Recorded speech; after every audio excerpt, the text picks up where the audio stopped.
ఈరోజు వీడియోలో చిక్కుడుకాయ కాలీఫ్లవర్ కర్రీ చేసుకుందామండి. అసలు మసాలాలు ఏమీ యూజ్ చేయకపోయినా చాలా టేస్టీగా ఉంటుందండి. ఒకసారి ట్రై చేయండి.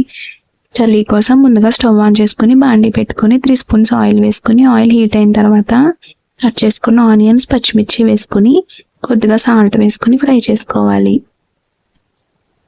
ఆనియన్స్ ఇలా గోల్డెన్ కలర్ వచ్చిన తర్వాత 2 టమాటాలు కూడా కట్ చేసుకుని వేసుకుని ఫ్రై చేసుకోవాలి.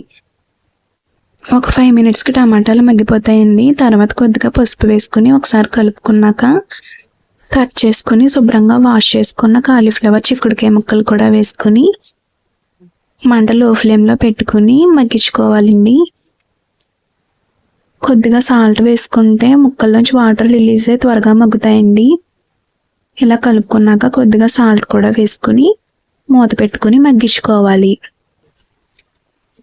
ఒక 10 మినిట్స్కి ఇలా వాటర్ వస్తుందండి. అప్పుడు కట్ చేసుకుని కొత్తిమీర కూడా వేసుకుని ఒకసారి కలుపుకొని 2 స్పూన్స్ కారం వేసుకుని ఒకసారి మొత్తం అంతా కలిసేలా కలుపుకున్నాక మూత పెట్టుకుని మరో 10 మినిట్స్ మగ్గించుకోవాలి. ఇంకో 10 మినిట్స్కి ఇలా దగ్గర పడుతుందండి. ముక్క బాగా మగ్గుతుంది. తర్వాత ఒక చిన్న గ్లాస్తో వాటర్ కూడా వేసుకుని మంట లో ఫ్లేమ్లో పెట్టుకుని ఉడికించుకోవాలి. ఇలా వాటర్ అంతా ఎగిరిపోయి గ్రేవీ దగ్గరికి వస్తే సరిపోతుందండి. మన చిక్కుడుకాయ కాలీఫ్లవర్ కర్రీ రెడీ అయిపోతుంది. రోటీస్లోకి, రైస్లోకి, ఎందులోకైనా చాలా టేస్టీగా ఉంటుంది. ఒకసారి ట్రై చేయండి. వీడియో నచ్చితే లైక్ చేసి మన ఛానల్ని సబ్స్క్రైబ్ చేసుకోండి.